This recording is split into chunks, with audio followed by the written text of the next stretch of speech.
আজকে তোমাদের সাথে শেয়ার করতে চলে এসেছি প্রেশার কুকারে কিভাবে ঝরঝরে পোলাও রান্না করবে। তবে প্রেশার কুকারে পোলাও রান্না করার জন্য একটা ইম্পর্টেন্ট রোল প্লে করে কিন্তু জল।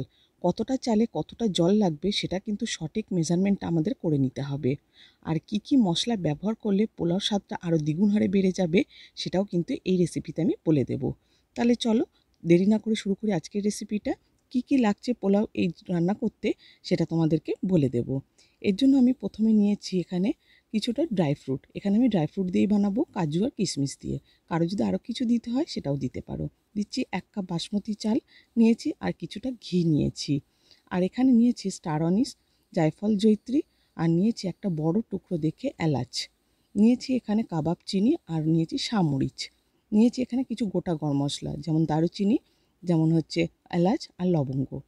এই সমস্ত রান্নাটা হবে কিন্তু ঘি দিয়ে। এগুলো ছাড়াও আরও কিছু উপকরণ লাগবে সেগুলো বলে দিই। এখানে আমি চিনি নিয়েছি 1/4 কাপ, 1/4 টিস্পুনের মতো নুন, আর নিয়েছি একটু গোলাপ জল। এবার যেটা করতে হবে সেটা হচ্ছে প্রেশার কুকারটা গ্যাসে বসিয়ে দিয়েছি আর এর মধ্যে দিয়ে দিচ্ছি 1 টেবিল স্পুনের মতো ঘি। ঘিটা গলে গেলে পরে এর মধ্যে আমি ফোড়ন হিসাবে যে মশলাগুলো নিয়েছিলাম সেগুলো দিয়ে দেব। এগুলো যখন ভেজে একটুখানি সুন্দর গন্ধ বেরোতে থাকবে ততক্ষণ কিন্তু আমি এটাকে রান্না করে যাব। তবে গ্যাসের ফ্লেমটাকে কিন্তু এই সময় রাখতে হবে লো, কারণ ঘিটা খুব তাড়াতাড়ি পুড়ে যায়। আচ্ছা, এবার আমি অ্যাড করে দেব কাজু আর কিশমিশটা।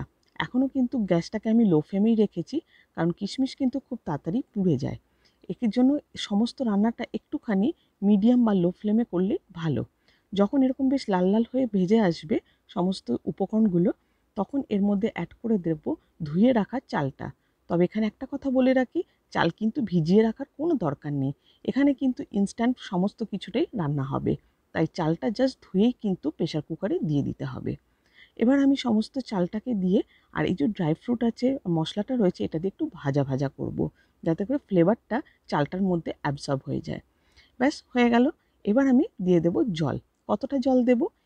এখানে আমি 1 কাপ চাল নিয়েছি, তাই জল দেব মোটামুটি 1.5 কাপ।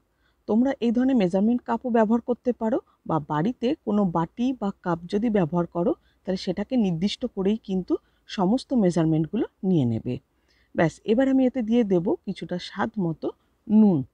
নুনটা কিন্তু মোটামুটি 1/4 টিস্পুনের মতোই আমি নিয়েছি। এবার দিয়ে দেব চিনিটা, 1/4 কাপ চিনি। দিয়ে দেব এখানে কিছুটা ফুড কালার। ফুড কালারটা কিন্তু অপশনাল, যদি কেউ সাদা সাদা খেতে চাও তাহলে সাদাটাই করতে পারো। আমি এখানে একটু কালার দিয়েছি যাতে করে ইয়েলো ভাবটা আসে। এবার দিয়ে দেব গোলাপ জলটা। ব্যাস, আর কিছু এখানে দিতে লাগবে না। এবার আমি সমস্ত উপকরণগুলোকে একসাথে একটু মিক্স করে নিলাম, করে আমি এটাকে ঢাকনা লাগিয়ে দেব। ঢাকনা লাগিয়ে হাই ফ্লেমে জাস্ট একটা সিটি দেব, তার বেশি নয় কিন্তু। এই একটা সিটি দিয়ে আমি এটাকে মজতে দেব। চলো এখানে তাহলে একটা সিটি পড়ুক, পড়ে গেলে পরে দেখবে আমি গ্যাসটাকে অফ করে দেব। আর এই একটা সিটি পড়ার পরে মোটামুটি এটাকে পুরোপুরি ঠান্ডা হতে দিতে হবে। এই যে একটা সিটি পড়ে গেল, এবারে এটাকে আমি পুরো ঠান্ডা হতে দেব যতক্ষণ না মজে যাচ্ছে। মোটামুটি 20 মিনিট পরে প্রেশার কুকারে আমার পুরো ঠান্ডা হয়ে গেছে। এবার আমি এটাকে খুলে ফেলবো। খুলে তোমাদেরকে এবারে দেখাচ্ছি, দেখো কতটা ঝরঝরে হয়েছে রাইসটা।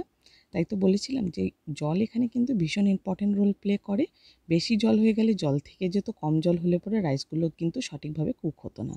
তার জন্য জল কিন্তু আর চাল কিন্তু দুটোর মেজারমেন্ট একদম কিন্তু সঠিকভাবে নিতে হবে। ব্যাস, আর কি। এবার গরম গরম পোলাও রান্না করে বাড়িতে ইমপ্রেস করে দেখিয়ে দাও যে কত কম সময়ের মধ্যে তুমি পোলাও রান্না করতে পারো। দেখো কতটা ঝরঝরে হয়েছে পোলাওগুলো। আমি এখানে সার্ভিং প্লেটের মধ্যে একটু করে সার্ভ করে দিচ্ছি। আচ্ছা, রেসিপিটা তোমাদের যদি দেখে ভালো লেগে থাকে রেসিপিটাকে অবশ্যই একটু লাইক করে দিও আর বন্ধুদের মধ্যে শেয়ার করে রেখো। চ্যানেলটা ভালো লেগে থাকলে পরে চ্যানেলে সাবস্ক্রাইব করে নাও, বেল আইকনটাকে অবশ্যই ক্লিক করে রাখবে, যাতে করে যখনই নতুন কোনো ভিডিও আপলোড করব তার নোটিফিকেশান সরাসরি তোমরা আগে পাবে। তাহলে আজকের কি ব্লগটা এখানেই শেষ করছি। নতুন একটা ব্লগে নতুন একটা রেসিপি নিয়ে খুব শিগগিরই তোমাদের সাথে আবার দেখা হবে। টাটা।